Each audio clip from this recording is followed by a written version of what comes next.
तो last lecture में हमने पीजीसीएल के डिप्लोमा ट्रेनिंग का 2024 का पार्ट 1 में टोटल 1 to 40 क्वेश्चन डिस्कस किए थे। ये पार्ट में हम लोग नेक्स्ट 40 क्वेश्चन है 41 से 80 क्वेश्चन डिस्कस करेंगे। तो first question is what should be the internal resistance of the ideal constant voltage source. एक आइडियल वोल्टेज सोर्स में इंटरनल रेजिस्टेंस कितना होता है? 0 होता है, इन्फिनिटी होता है, equal to the value of the voltage, या फिर यूनिटी होता है। तो दो टाइप के वोल्टेज सोर्स या फिर करंट सोर्स होते हैं, एक तो आइडियल और दूसरा होता है प्रैक्टिकल। आइडियल सोर्स में कोई भी रेजिस्टेंस यहाँ पे प्रेजेंट नहीं होता है। यहाँ पे हम लोग देख सकते हैं वोल्टेज सोर्स के सीरीज में कोई भी इंटरनल रेजिस्टेंस या फिर सोर्स रेजिस्टेंस प्रेजेंट नहीं है। अगर प्रैक्टिकल रहेगा तो वोल्टेज सोर्स के सीरीज में रेजिस्टेंस रहेगा, और अगर प्रैक्टिकल करंट सोर्स रहेगा तो करंट सोर्स के पैरेलल में यहाँ पे हमें रेजिस्टेंस है वो दिखाई देता है। और अगर इन्फिनिटी रहेगा यानी कि करंट आइडियल करंट सोर्स के पैरेलल में रेजिस्टेंस कितना होता है, तो हम लोग पैरेलल में इन्फिनिटी रेजिस्टेंस होता है। या फिर अगर वोल्टेज सोर्स के सीरीज में कहेंगे तो वोल्टेज सोर्स के सीरीज में 0 रेजिस्टेंस होता है, ऐसे हम लोग कंसिडर करेंगे। So what should be the internal resistance of the ideal voltage source, तो इट इज 0। ओके, ऑप्शन 1 है वो करेक्ट आंसर हो जाएगा। इन्फिनिटी है वो करंट सोर्स के लिए हो जाएगा और वो भी पैरेलल में होता है। Next question is what are the permanent magnets attach to in a brushless DC motor. Brushless DC motor में जो परमानेंट मैग्नेट है वो कहाँ पे होते हैं? तो high power transistors, rotor electromagnets या फिर स्टेटर। ओके, तो high power resistors, high power transistor और इलेक्ट्रोमैग्नेट्स का वैसे भी कुछ सेंस नहीं बनता है, तो या तो रेड रोटर या फिर स्टेटर में लोग टेक करके आ सकते हैं। तो ब्रशलेस डीसी मोटर में क्या होता है, स्टेटर की जो वाइंडिंग होती है उसे हम लोग एक्साइट करते हैं, उसके वजह से एज ए इलेक्ट्रोमैग्नेट की तरह वो बिहेव करती है और उसमें पोल जनरेट होते हैं। और रोटर में जो है वो परमानेंट मैग्नेट होते हैं, यानी कि उसके जो नॉर्थ पोल साउथ पोल वो permanently as it is fix होते हैं। तो जिस टाइम पे हम लोग स्टेटर की वाइंडिंग को एक्साइट करेंगे, इलेक्ट्रोमैग्नेट वहाँ पे जनरेट होगा और पोल्स की वजह से ये जो रोटर है वो वहाँ पे अट्रैक्ट हो जाएगा। सपोज यहाँ पे मैंने एक्साइट करके सपोज यहाँ पे एस यानी कि साउथ पोल जनरेट हो गया, तो ये जो नॉर्थ वाला पार्ट है वो यहाँ पे इसके तरफ अट्रैक्ट करने लगेगा। और अगर मैंने नेक्स्ट यहाँ पे पार्ट है वो एक्साइट कर दिया, नेक्स्ट वाइंडिंग एक्साइट कर दी, तो यहाँ पे जो है वो इसी डायरेक्शन में कम्प्लीटली वो रोटेट करना स्टार्ट करेगा। तो यहाँ पे BLDC यानी कि ब्रशलेस डीसी मोटर होता है। इसका एनिमेशन भी आपको दिखाता हूँ। तो कुछ इस तरीके से हम लोग देख सकते हैं, ब्लू और रेड में यहाँ पे स्टेटर वाइंडिंग है वो एक्साइट की जा रही है और कंटिन्यूसली इसका हमें रोटेशन है वो दिखाई दे रहा है। तो जैसे जैसे ब्लू वाली वाइंडिंग आगे घूमती जाएगी, उसके अपोजिट में जो रेड कलर की रोटर की वाइंडिंग है और यानी कि रोटर का जो पोल है वो उसकी तरफ अट्रैक्ट होते जाएगा। तो जिस डायरेक्शन में और जिस स्पीड से हम लोग स्टेटर की वाइंडिंग एक्साइट करेंगे उसी डायरेक्शन में और जो रोटर है वो वहाँ पे अट्रैक्ट हो जाएगा। तो इस तरीके से BLDC मोटर में जो परमानेंट मैग्नेट्स होते हैं वो रोटर पे होते हैं। तो इसलिए यहाँ पे क्वेश्चन 42 का आंसर रहेगा परमानेंट मैग्नेट्स कहाँ पे होते हैं, तो रोटर पे होते हैं। ऑप्शन जो 2 है वो यहाँ पे सही ऑप्शन हो जाएगा। नेक्स्ट क्वेश्चन देखते हैं, how is transmission efficiency of a short line calculated. Transmission efficiency का फॉर्मूला पूछा है, तो एफिशिएंसी का फॉर्मूला यूनिवर्सली सेम होता है, output divided by input. Similarly short line के केस में जो आउटपुट यानी कि आउटपुट पे हमें अगर हम उसको डायग्राम ड्रॉ करेंगे तो ये पार्ट हम लोग आउटपुट कंसिडर करते हैं और यहाँ से अगर हमने इनपुट कंसिडर किया तो एफिशिएंसी है वो रहेगा receiving end voltage divided by sending end voltage यानी कि VR divided by VS multiply by 100%। Okay, यहाँ पे कुछ रेजिस्टर और एक्सेल यानी कि इंडक्टिव वाला पार्ट है, तो इसमें कुछ ना कुछ वोल्टेज वो ड्रॉप होगा, लेकिन VR डिवाइडेड बाय VS ये यूनिवर्सल फॉर्मूला सेम ही रहेगा, आउटपुट डिवाइडेड बाय इनपुट या फिर sending end receiving end power divided by sending end power. तो receiving end divided by sending end power option जो 4 है वो इसका करेक्ट आंसर है वो हो जाएगा। ओके, इसका जो वेक्टर डायग्राम है ये भी यहाँ पे फेजर डायग्राम है, यहाँ पे दिखाई दिया है।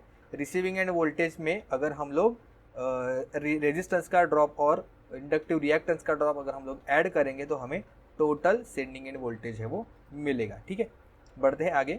How is the relationship between the self and the mutual inductance express. कैसे कैसे डिफाइन होती है, तो ये होता है mutual inductance is equal to K times the under root of L1 L2, जहाँ पे जो K होता है वो होता है कोएफिशिएंट ऑफ कपलिंग, यानी कि दो इंडक्टेंस है उन दोनों के बीच में कितना स्ट्रांग वो कपल है, इसकी वजह से प्राइमरी या फिर फर्स्ट कॉइल का जो फ्लक्स है वो दूसरे में कितने टाइम से वो लिंक करता है। जितना स्ट्रांग कपलिंग रहेगा उतना ही ज़्यादा लिंकिंग होगा। ओके, तो अगर कुछ मेंशन नहीं है तो K का वैल्यू हम लोग 1 कंसिडर कर सकते हैं।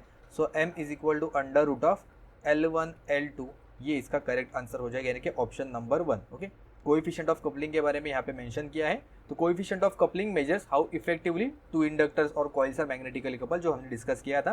और इसका वैल्यू जो होता है वो 0 से 1 के बीच में रहेगा और ये एक डायमेंशन लेस क्वांटिटी है।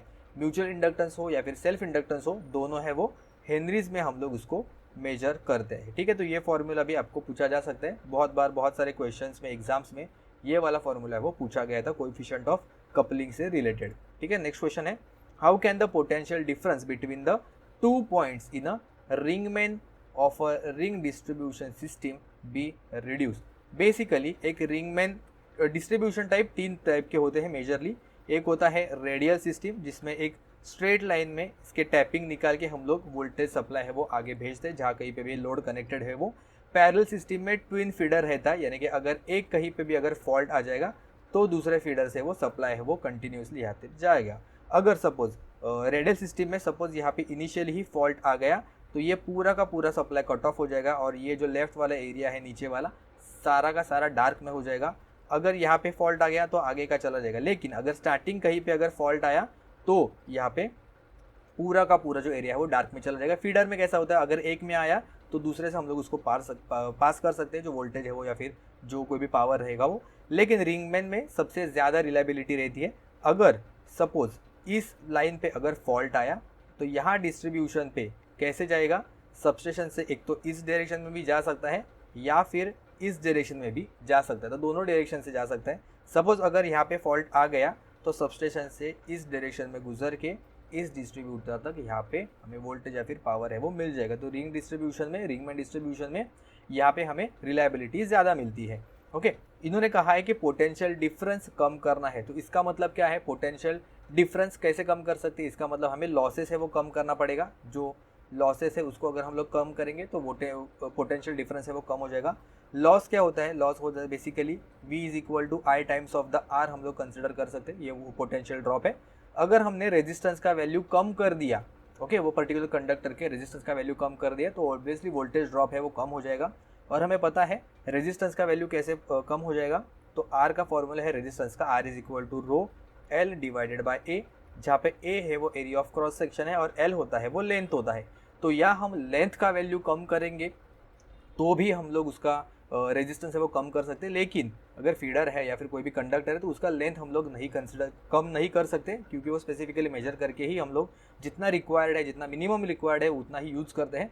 तो लेंथ पे हम लोग तो छेड़खानी नहीं कर सकते। तो पॉसिबिलिटी है कि एरिया ऑफ क्रॉस सेक्शन है उसको हम लगे बढ़ाना पड़ेगा। अगर एरिया ऑफ क्रॉस सेक्शन बढ़ाया तो रेजिस्टेंस का वैल्यू कम हो जाएगा और उसके वजह से वोल्टेज ड्रॉप कम हो जाएगा और पोटेंशियल डिफरेंस ज़्यादा भी हमें नहीं मिलेगा। ठीक है, so the increase in the area of the feeder ring, increasing in the cross section of the feeding. Okay, increasing the area नहीं कहेंगे, increasing the area of cross section. Okay, area of cross section is the correct word, so option 4 is the correct answer यहाँ पे हो जाएगा।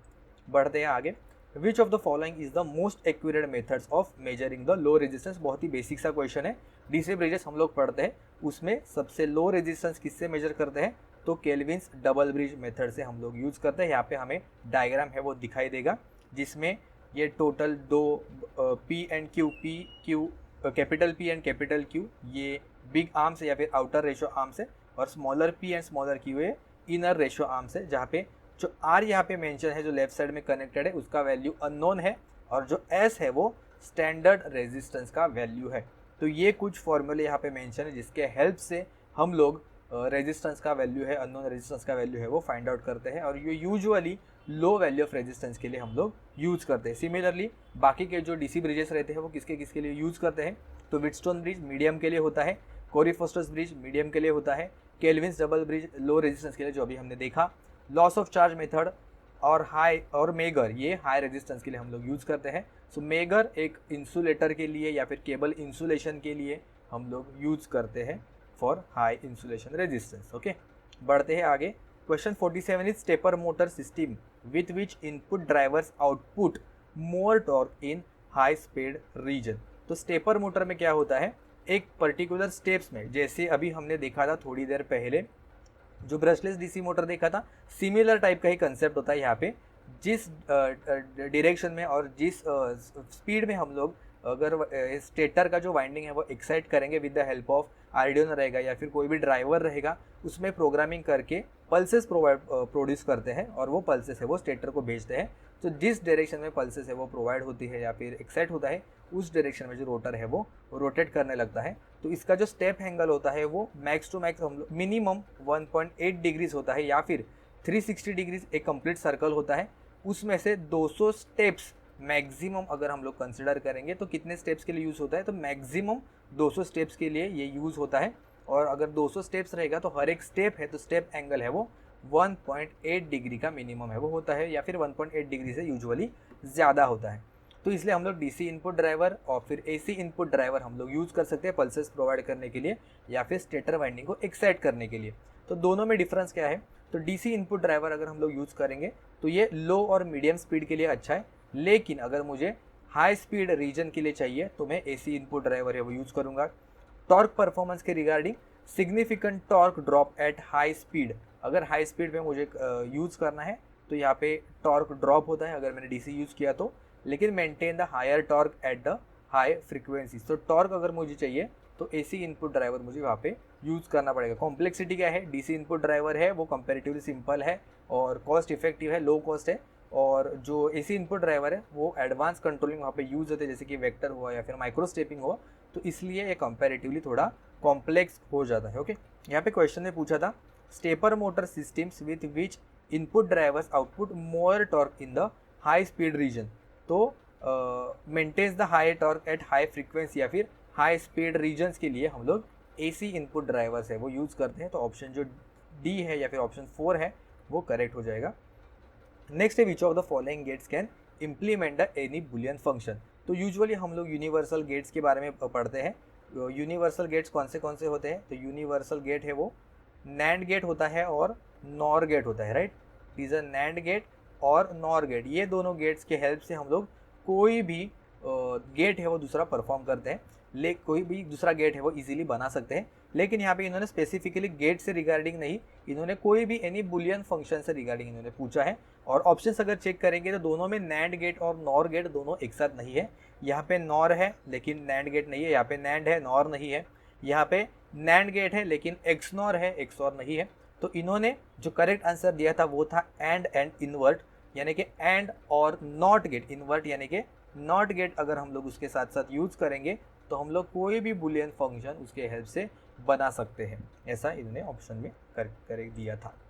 Next है question 49, in the matrix form of the mesh analysis what is the order of resistance matrix same as. Okay, क्या है इसका मतलब, आराम से पढ़ेंगे। In the matrix form of mesh analysis, mesh analysis यानी कि हम लोग जहाँ पे लूप के हेल्प से केवीएल लगाते हैं और अननोन जो वैल्यू है वोल्टेज दिया रहता है, करंट का वैल्यू हम लोग वहाँ से फाइंड आउट करते हैं। अगर उसको मैट्रिक्स फॉर्म में कन्वर्ट करेंगे तो रेजिस्टेंस मैट्रिक्स है उसका ऑर्डर कितना रहेगा, नंबर ऑफ लूप के बराबर जो सर्किट में है वो, नंबर ऑफ टर्मिनल जितने सर्किट के अंदर है उसके बराबर, नोड के इक्वल, या फिर node in the circuit reference node के इक्वल, या फिर total node in the circuit इसके इक्वल रहेगा। ओके, एग्जांपल के हेल्प से समझेंगे इजीली। ये टोटल हमें एक सर्किट दिखाई दे रहा है, रेजिस्टिव सर्किट है, इसमें टोटल 3 लूप है। ओके, 3 लूप है तो इसका मतलब यहाँ पे टोटल 3 इक्वेशंस है वो बनेंगे। नॉर्मली यहाँ पे हमने सिर्फ केवीएल लगाया, बाकी कुछ एडिशनल नहीं है। सॉल्व करने के बाद हमें टोटल ये 3 इक्वेशंस मिलते हैं।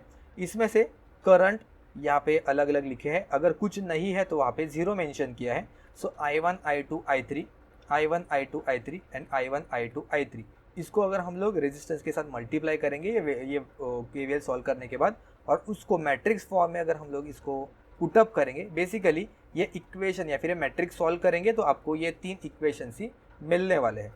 तो केवीएल या फिर मेश एनालिसिस से अगर हमने रेजिस्टिव मैट्रिक्स यहाँ पे बना लिया तो उसका जो ऑर्डर है वो नंबर ऑफ जितने लूप्स रहेंगे सर्किट में उसके इक्वल रहेगा। तो ये 3x3 का मैट्रिक्स है और यहाँ पे हमें देख सकते हैं कि टोटल ये 3 लूप ही प्रेजेंट है। अगर 2 लूप्स प्रेजेंट होते तो अपना जो मैट्रिक्स है वो 1 1 1 2 2 1 2 2 यानी कि 2x2 का यहाँ पे मैट्रिक्स बनता।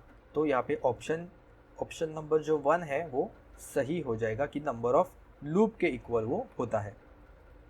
नेक्स्ट है what is the chain reaction in a nuclear power plant based on. Nuclear power plant में चेन रिएक्शन किस प्रोसेस से होती है, पार्टिकल बम्बार्डमेंट, फिशन, सब एटॉमिक फ्यूजन या फिर फ्यूजन। ओके, तो इसका करेक्ट आंसर है फिशन प्रोसेस से यानी कि एक पार्टिकल को मल्टीपल पार्टिकल में हम लोग उसको डिस्ट्रीब्यूट करते हैं और वो डिस्ट्रीब्यूटेड पार्टिकल और कंटिन्यूसली चेन रिएक्शन में बढ़ते जाता है। यहाँ पे लेफ्ट हैंड साइड में हम लोग कुछ डायग्राम है वो देख सकते हैं। ये जो न्यूट्रॉन है ये U-235 यूरेनियम पे अगर हमने बम्बार्ड कर दिया तो उससे टोटल और 3 न्यूक्लियर फिशन प्रोसेस से जनरेट हो जाएंगे। इसके साथ साथ अगर ये जो न्यूट्रॉन है ये अगर हमने बम्बार्ड कर दिया तो अगेन ये 3 हिस्सों में डिवाइड होते जाएगा और कंटिन्यूसली टोटल एक का सबसे पहले 3 हिस्सों में ये स्प्रेड हुआ, 3 का फिर 9 में स्प्रेड हुआ, फिर और कंटिन्यूसली ये बढ़ते जाएगा। तो ये फ्यूजन प्रोसेस होता है। फ्यूजन प्रोसेस मतलब फ्यूजन मतलब मिक्स, फ्यूजन रेस्टोरेंट्स वगैरह होते हैं या फिर फ्यूजन डिशेस होती है या फिर फ्यूजन सॉन्ग होते हैं। इसका मतलब कि फ्यूजन मतलब दो डिफरेंट को अगर हमने मिक्स कर दिया तो उसको फ्यूजन कहते हैं और अगर एक को अगर हमने स्प्लिट अप कर दिया तो उसको हम लोग फिशन कहते हैं। तो चाहे तो वो न्यूक्लियर पावर प्लांट हो या फिर न्यूक्लियर बॉम्ब हो या फिर न्यूक्लियर वेपन हो, दोनों में फिशन प्रोसेस ही होता है। लेकिन न्यूक्लियर पावर प्लांट में जो हम लोग फिशन प्रोसेस है वो कंट्रोल्ड होती है और जो न्यूक्लियर बॉम्ब होता है उसमें अनकंट्रोल्ड होती है, यानी कि वो कंटिन्यूसली वो बढ़ते जाता है जो फिशन प्रोसेस होता है वो। तो इसलिए उसका जो इम्पैक्ट होता है वो बहुत ही लार्ज होता है, बहुत ही हेवी अमाउंट में एनर्जी है वो जनरेट होती है। न्यूक्लियर पावर प्लांट में जितना रिक्वायर्ड होता है उतना ही हम लोग यूज़ करते, बाकी कंट्रोल करके रखते हैं। नेक्स्ट क्वेश्चन है which earth electrode are recommended for industrial loads above 30 HP। तो इसका करेक्ट आंसर है copper plate, because copper is a good conductor of electricity और ये कोरोड होने का चांसेस भी कंपैरेटिवली कम होता है। तो जितना हायर अमाउंट ऑफ HP का मोटर रहेगा या फिर जितना लोड रहेगा वहाँ पे अच्छी अर्थिंग होना बहुत ही इंपॉर्टेंट होता है। तो copper plate earthing is a recommended. Next question is what is the RMS value of the symmetrical sinusoidal current. बहुत ही आसान सा क्वेश्चन है। सिमेट्रिकल RMS वैल्यू कितना होता है, Vm/√2 अगर वोल्टेज रहेगा तो, या फिर Im/√2 अगर ये करंट हुआ तो ये होता है IRMS का वैल्यू। यहाँ पे करंट पूछा था तो ये है 0.707, 1/√2 होता है 0.707। ओके, RMS पूछा, कल जाके आपको शायद एवरेज वैल्यू भी पूछा जा सकता है तो ये होता है 0.637। ऐसा क्वेश्चन पूछा जा सकता है एवरेज वैल्यू है वो ग्रेटर देन होता है या फिर लेसर देन होता है RMS वैल्यू। तो एवरेज वैल्यू है वो RMS वैल्यू से कंपैरेटिवली कम होता है। अगर प्योर साइनोसॉइडल वेव का अगर आप एवरेज निकालोगे तो ये एरिया है वो पॉजिटिव है, ये एरिया है वो निगेटिव है, दोनों इक्वल है। इसका डायरेक्टली एडिशन डिवाइडेड बाय 2 करोगे तो यहाँ पे आपको आंसर 0 मिलेगा। लेकिन एवरेज वैल्यू निकालते वक्त हम लोग सिर्फ और सिर्फ एक ही साइकिल का या फिर एक ही ड्यूरेशन का हम लोग कंसिडर करते हैं, 0 से लेके पाई के बीच में इतना ही वैल्यू हम लोग कंसिडर करते हैं, जिसका हमें मिलता है जो 0.637 या फिर आई एवरेज का वैल्यू हम फाइंड आउट करेंगे तो ये होता है 2 times of the peak value divided by pi, 2Im divided by pi. ठीक है, बढ़ते हैं आगे। When does the corona effect occur. Corona effect बहुत बार हम लोग पढ़ते हैं, कैसे होता है, एक पर्पल वॉयलेट ग्लो आता है अराउंड द कंडक्टर। यूजुअली ये रेनी सीजन्स में होता है या फिर उसके सराउंड की जो एरिया है, एयर है, वो अगर आयोनाइज कर गई या फिर वो थोड़ा कंडक्टिव हम लोग कह सकते हैं आसान भाषा में समझने के लिए, अगर वो कंडक्टिव हो गई तो ह्यूमिड कंडीशन में या फिर मानसून सीजन में ये मोस्टली हमें दिखाई देता है। तो इसके वजह से जो सराउंडिंग एयर है वो आयोनाइज होने की वजह से ये कोरोना इफेक्ट है वो हमें दिखाई देता है। So when conductor carrying a high voltage it ionises the surrounding fluid और ऑफन एयर। तो एयर में अगर वाटर पार्टिकल्स वगैरह है वो ईजिली वो आयोनाइज हो जाती है। नेक्स्ट है an XY plotter is classified as what type of electrical measuring instrument. तो डिफरेंट टाइप के इलेक्ट्रिकल मेजरिंग इंस्ट्रूमेंट होते हैं।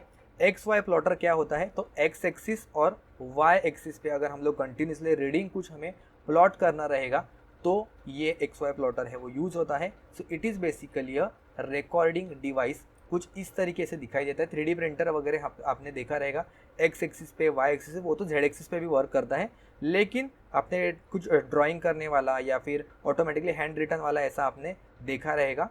तो X और Y प्लॉटर यानी कि X एक्सिस पे भी वो रोटेट करेगा, Y एक्सिस पे भी वो रोटेट करेगा। ओके, 2D प्लेन में रहेगा, 3D प्लेन में रहेगा। जो 3D प्रिंटिंग रहती है वो 3D प्लेन यानी कि Z एक्सिस में भी वो वहाँ पे वर्क करती है। सो XY plotter is a recording device जो कंटिन्यूसली X और Y एक्सिस के जो कोई भी पॉइंट्स है उसको मेजर करता है या फिर प्लॉट करता है।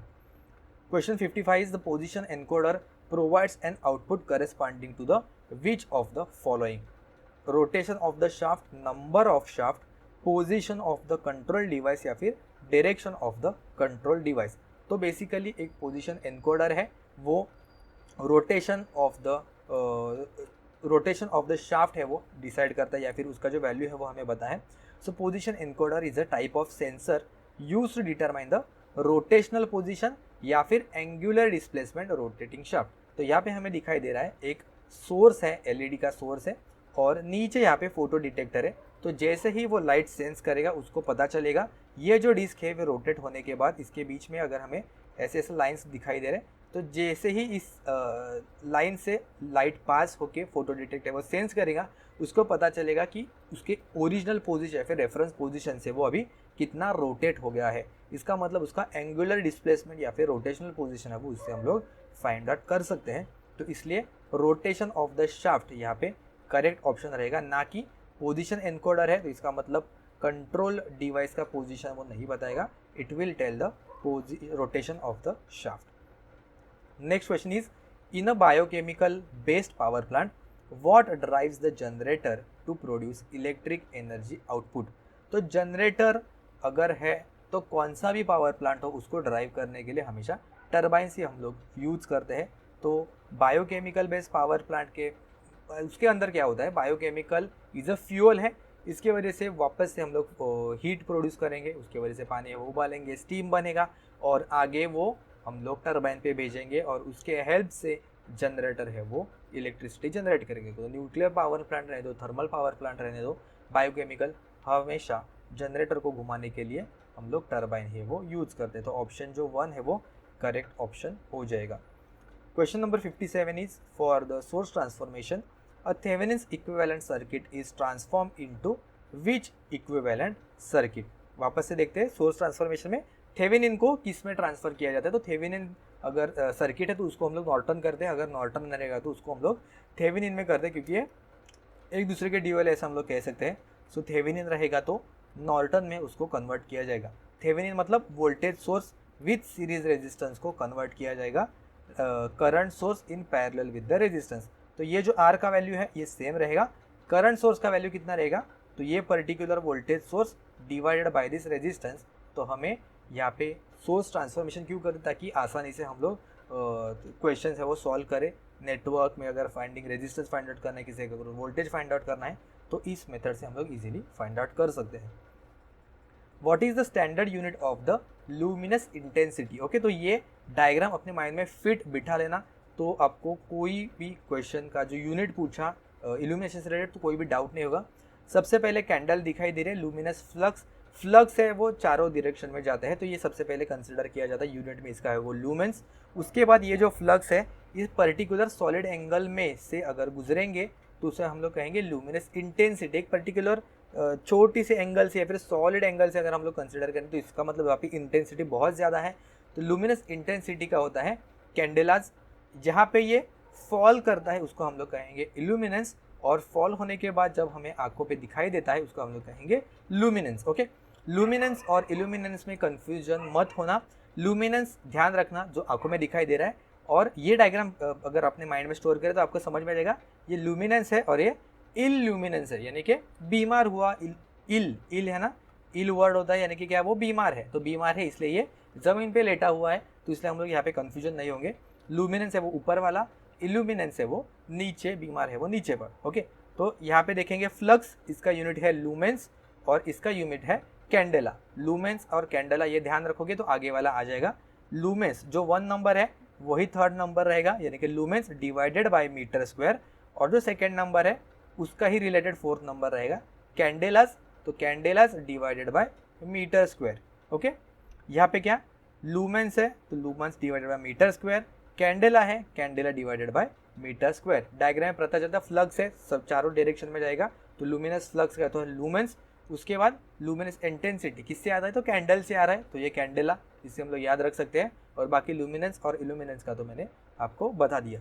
तो यहाँ पे क्या पूछा है, what is the standard unit of luminous intensity? Intensity यानी कि वो कैंडल से निकल रहा है, तो इसका यूनिट है वो कैंडेला हो जाएगा। ऑप्शन नंबर 1 यहाँ पे करेक्ट है।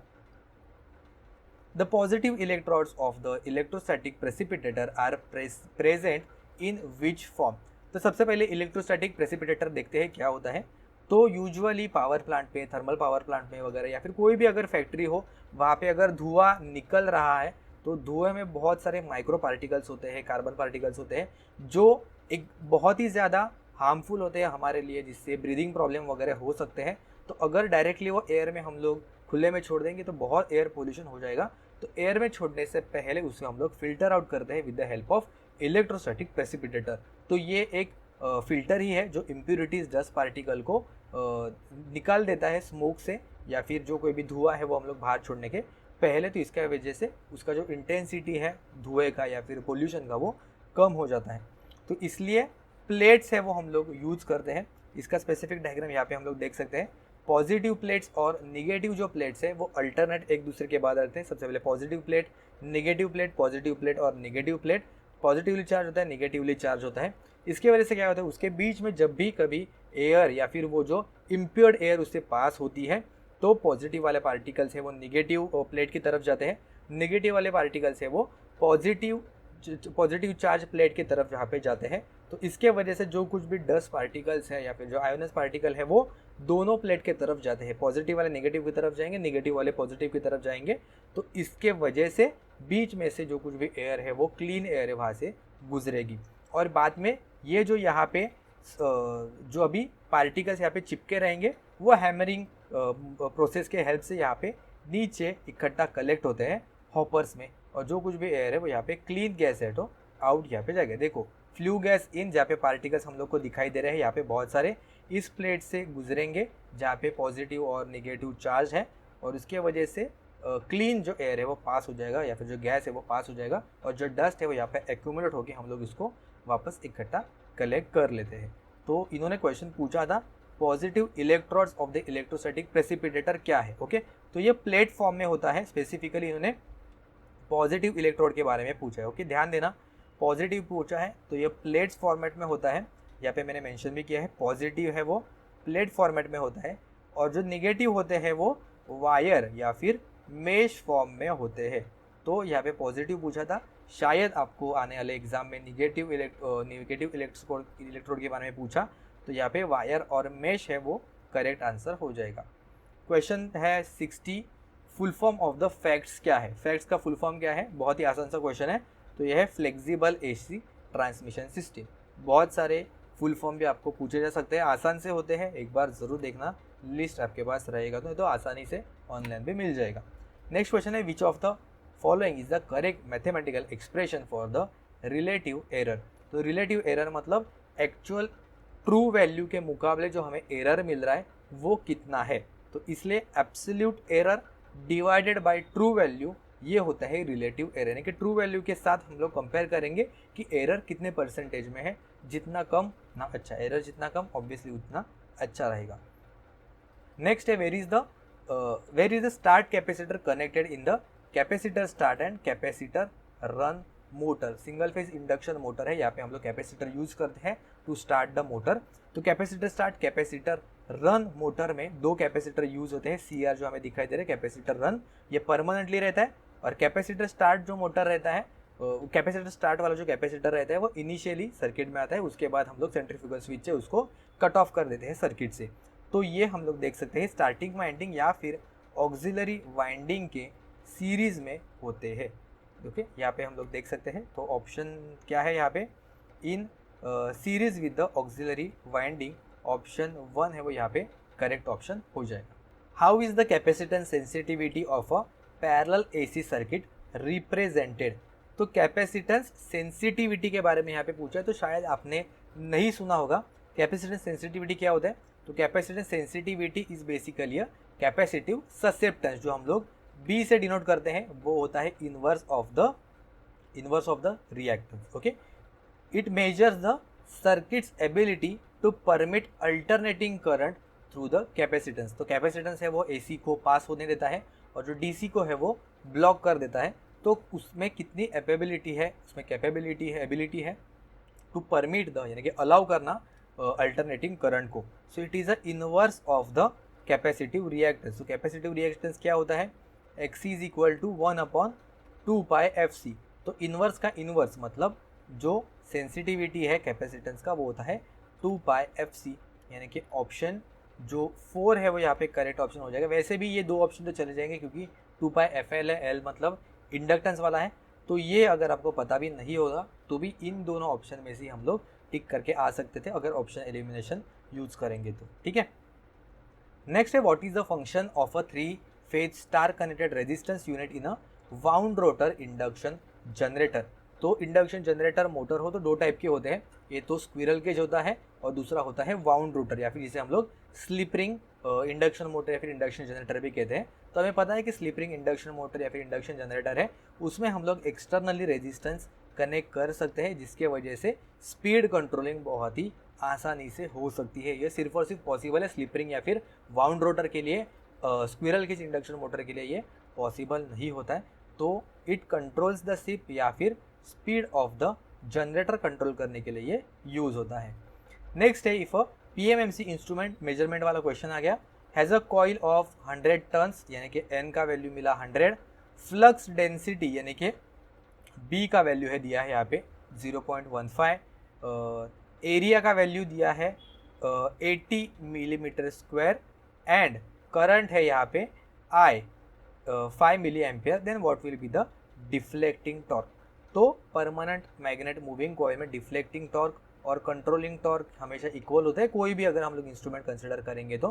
कंट्रोलिंग टॉर्क क्या होता है, T C is equal to होता है के टाइम्स ऑफ द थीटा, और जो डिफ्लेक्टिंग टॉर्क होता है टी डी वो होता है बी आई एन और ए। ठीक है, यहाँ पे इन्होंने क्या पूछा है, what will be the deflecting torque, T D का वैल्यू ही इन्होंने पूछा है। ठीक है, तो टी डी क्या होता है एज इट इज़ भी हम लोग कंसिडर करेंगे।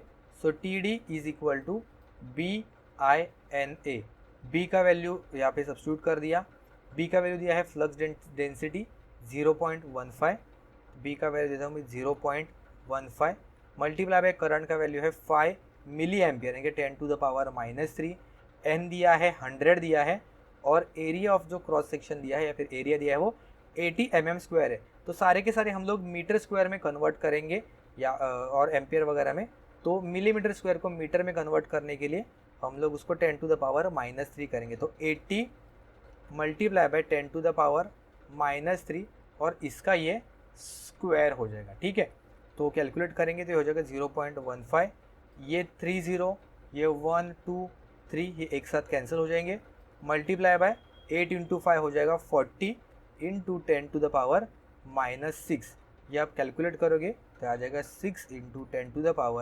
10⁻⁻6 न्यूटन मीटर, इतना टॉर्क वहाँ पे जनरेट हो जाएगा। ऑप्शन जो 3 है वो करेक्ट ऑप्शन हो जाएगा। आपको फॉर्मूला पता होना चाहिए और सिर्फ ये कन्वर्जन पता होना चाहिए, मिलीमीटर को मीटर में कैसे कन्वर्ट करते हैं वो। ओके, ये पे मेंशन किया है टाइप फॉर्मेट में।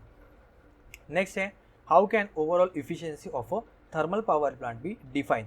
तो थर्मल पावर प्लांट में टोटल 3 टाइप के इफिशियंसी का मल्टीप्लिकेशन होता है। एक होता है बॉयलर इफिशियंसी, दूसरा होता है टरबाइन का भी efficiency and third one is generator efficiency. तो इन तीनों का मल्टीप्लाई करेंगे तब जाके हमें ओवरऑल इफिशियंसी मिलता है जो कंपेरेटिवली बहुत कम होता है थर्मल पावर प्लांट में।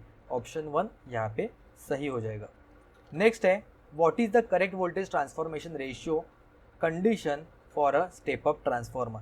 तो स्टेप अप ट्रांसफॉर्मर में N1 N2 अगर ये ट्रांसफॉर्मर है, करेक्ट, N1 और N2 2 वाइंडिंग ट्रांसफॉर्मर है, स्टेप अप मतलब N2 का वैल्यू ज़्यादा रहेगा, that is N2 is greater than N1।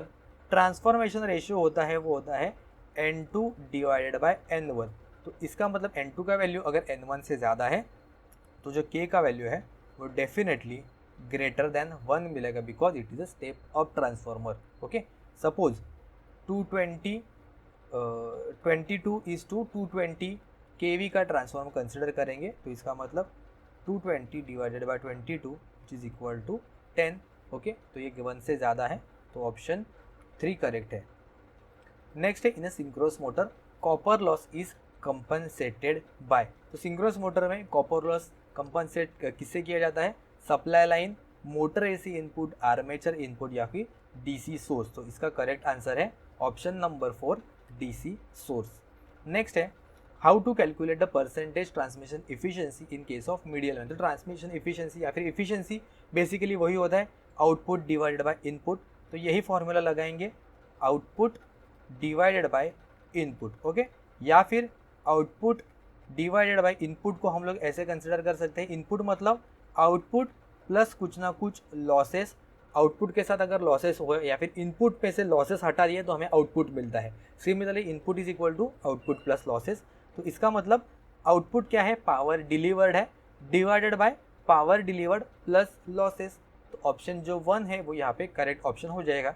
ये ही कॉमन फॉर्मूला रहेगा, सिर्फ टर्मिनोलॉजीज के बेसिस पे थोड़ा बहुत आपको चेंज करके आंसर देने आना चाहिए। नेक्स्ट है, if 3 resistors in delta network are equal in value. ठीक है, चलेगा। ये डेल्टा नेटवर्क है, तीनों के तीनों जो रेजिस्टेंस है वो इक्वल वैल्यू के है, ओके। इसको आर कंसिडर किया, इसको आर कंसिडर किया, इसको भी आर कंसिडर किया। Then what will be the value of the each resistive branch in star network. अगर मैंने इसको डेल्टा को अगर स्टार में कन्वर्ट कर दिया तो क्या होता है, ध्यान रखना अगर तीनों एक साथ है, एक दूसरे का हाथ पकड़ के है, तो इसका यूनिटी बहुत ज़्यादा है, इसका मतलब उनका पावर है वो बहुत ज़्यादा है। अगर तीनों सेपरेट आउट हो गए, एक दूसरे से बात करना उन्होंने बंद कर दिया, तो तीनों का जो पावर है वो कम हो जाएगा। एक साथ रहोगे वैल्यू ज़्यादा बढ़ेगा, अलग अलग जाओगे हर एक का वैल्यू घट जाएगा, ऐसे समझ लेना। तो यहाँ पे जो वैल्यू है वो 3 टाइम्स कम हो जाएगा। तीनों इक्वल वैल्यू है तो 3 गुना हर एक का वैल्यू है वो कम हो जाएगा। तो इसलिए 1/3 the value of the delta resistor, option यहाँ पे सही हो जाएगा। स्टार का वैल्यू है वो 1/3 ऑफ द डेल्टा रेजिस्टर हो जाएगा। नेक्स्ट है, what is the formula to calculate the wind power density. क्या होता है फॉर्मूला, तो विंड पावर डेंसिटी का फॉर्मूला होता है half multiply by air density multiply by wind speed का क्यूब, ओके। ये क्यू यूज होता है। तो विंड पावर प्लांट कहाँ पे, कौन से लोकेशन पे प्लांट करना चाहिए, उसका हाइट कितना होना चाहिए, ब्लेड का हाइट ब्लेड का जो लेंथ है वो कितना होना चाहिए, वहाँ पे कौन सी चीज़ें कौन से मटेरियल यूज़ होता है, ये सारी चीज़ें आपको कैलकुलेट करनी बहुत इंपॉर्टेंट होती है एक विंड पावर प्लांट के लिए। तो वहाँ पे ही विंड पावर डेंसिटी कैलकुलेट करने के लिए ये फॉर्मूला है वो यूज़ होता है, half into air density into wind speed का क्यूब, ओके। क्यूब है 3 टोटल है, हाफ एयर डेंसिटी और विंड स्पीड, तो विंड स्पीड का क्यूब वहाँ पे रहेगा। ऑप्शन 3 करेक्ट है। बढ़ते हैं आगे, what is the part of the time response that remains even after the transient response has a zero value for large values of T known as. तो कोई भी सर्किट में या फिर फॉल्ट एनालिसिस हम लोग पढ़ते हैं, वहाँ पे इनिशियली फॉल्ट आ गया तो वहाँ पे बहुत ज़्यादा फ्लक्चुएशन मिलता है जो मोमेंट्री होता है, और वो फ्लक्चुएशन हट जाने के बाद या फिर कोई चेंजेस आता है, चेंजेस उतार चढ़ाव आता है, चेंजेस आते हैं, तो ये हो जाने के बाद एक स्मूथ आउटपुट हमें मिलता है जिसे हम लोग कहेंगे steady state response. Transient response is a momentary response because of some external parameter, और जो स्टेडी स्टेट पैरामीटर है वो परमानेंटली रहते हैं और ये उसका एक्चुअल बिहेवियर होता है, ओके। तो इसलिए steady state response is the correct answer जो लॉन्ग टर्म के लिए हमें मिलता है ट्रांजिएंट पीरियड खत्म होने के बाद। नेक्स्ट है, what is the all day efficiency in a single phase transformer calculated. तो आपको बहुत सारे क्वेश्चन ऐसे मिलेंगे जो कॉमन सेंस से आंसर करना होता है। अगेन कहेंगे एफिशिएंसी है आउटपुट डिवाइडेड बाय इनपुट रहेगा, तो इनपुट बाय आउटपुट वाले ऑप्शन को करेंगे टाटा बाय बाय। एफिशिएंसी है आउटपुट डिवाइडेड बाय इनपुट। कितने दिन के लिए पूछा है, ऑल डे के लिए पूछा है, तो पूरे दिन में कितने घंटे होते हैं, 24 घंटे होते हैं, तो 12 वाला ऑप्शन भी यहाँ पे चला जाएगा। ऑप्शन 1 है वो करेक्ट ऑप्शन होगा, ठीक है। कोई भी डाउट नहीं है, कॉमन सेंस से आंसर करेंगे। What kind of feedback is most commonly use in a close loop और क्लोज लूप ओपैम्प एप्लीकेशन। तो ओपैम्प एप्लीकेशन में यूजुअली हम लोग नेगेटिव फीडबैक है वो यूज़ करते हैं maximum times as a amplifier circuit बनाने के लिए। तो रीजनरेटिव, डीजनरेटिव, फॉरवर्ड और जनरेटिव ऐसा ऑप्शन दिया है, तो यहाँ पे नेगेटिव कहीं पे भी नहीं दिया है। तो अगर आप रिमेनिंग 3 ऑप्शंस देखोगे, या तो रीजनरेटिव, फॉरवर्ड और जनरेटिव, तो कहीं ना कहीं पे तीनों के तीनों ऑप्शन पॉजिटिविटी डिनोट करते हैं। रीजनरेट करना यानी कि वापस से बनाना, फॉरवर्ड यानी कि आगे यानी कि बैकवर्ड रहेगा तो पीछे या फिर नेगेटिव कहेंगे, जनरेटिव यानी कि अगेन पॉजिटिव वगैरह बनाना। तो ये सारी की सारी चीज़ें हैं वो पॉजिटिव डिनोट करती है। नेगेटिव के लिए डीजनरेटिव यानी कि कम करने वाला जो कोई भी रहेगा इसका करेक्ट आंसर रहेगा। तो ये होता है नेगेटिव फीडबैक सर्किट जिसके क्या क्या एडवांटेज होते हैं यहाँ पे मैंने मेंशन किया है। गेन तो कम होता है लेकिन उससे स्टेबिलिटी बढ़ती है, उसका जो नॉइज़ है वो बहुत ज़्यादा कम होता है, बैंडविड्थ भी इंक्रीज होता है, increases the bandwidth to maintain constant gain bandwidth product. ठीक है, गेन कम होता है लेकिन बैंडविड्थ बढ़ती है, तभी वो गेन और बैंडविड्थ का जो प्रोडक्ट है वो हमेशा कांस्टेंट होता है।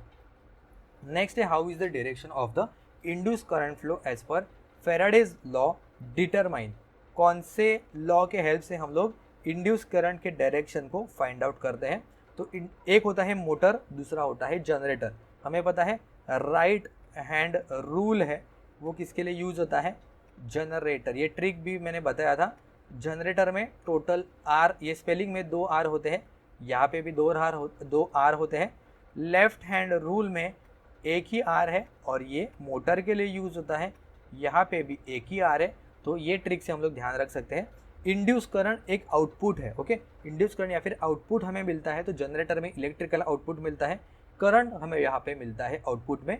तो इसलिए इसका अगर डायरेक्शन मुझे फाइंड आउट करना है तो मैं राइट हैंड रूल लगाऊंगा।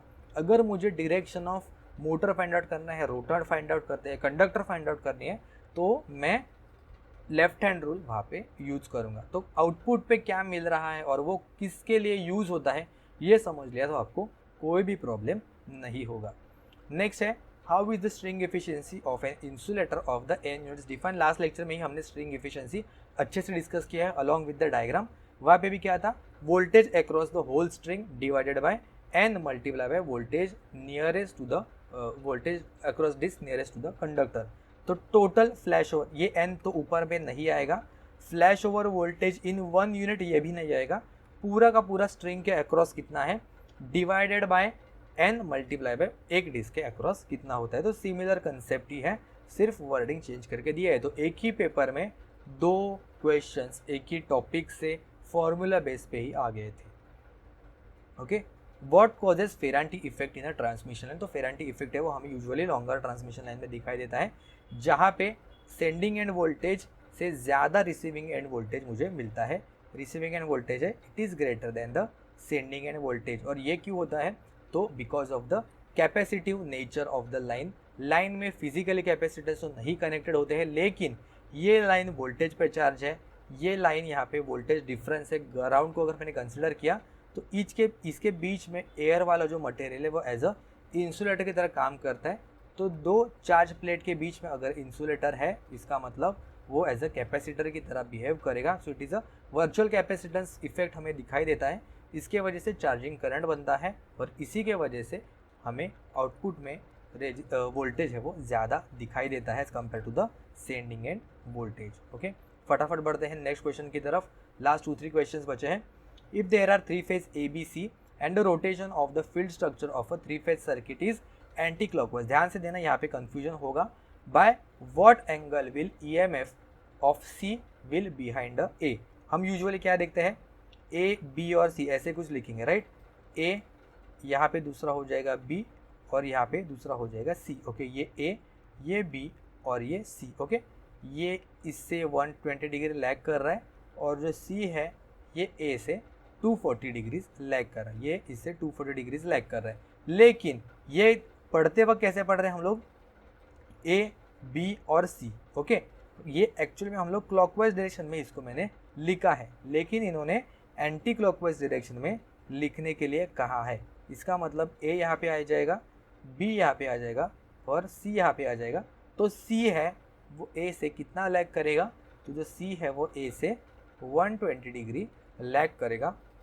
ऑप्शन 4 करेक्ट आ जाएगा। गलती से मोस्टली हम लोग मिस्टेक करेंगे कि ये डायग्राम ड्रॉ करेंगे, जो एक्चुअली फेजर तो एंटी क्लॉकवाइज डायरेक्शन में ही घूमते हैं, लेकिन लिखने का जो प्रोसेस है या फिर इसका फेज सीक्वेंस है वो यहाँ पे क्लॉकवाइज डायरेक्शन में ऐसे कंसिडर हो जाएगा, पॉजिटिव जो होता है, ठीक है। नेक्स्ट है where does the differential relay sends the trip signal to if fault is detected.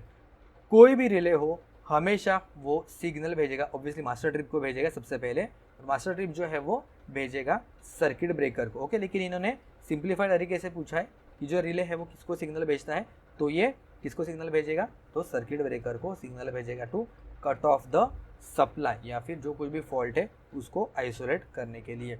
And next question and the last question of this part is how can the heating area very in a straight water tube boiler.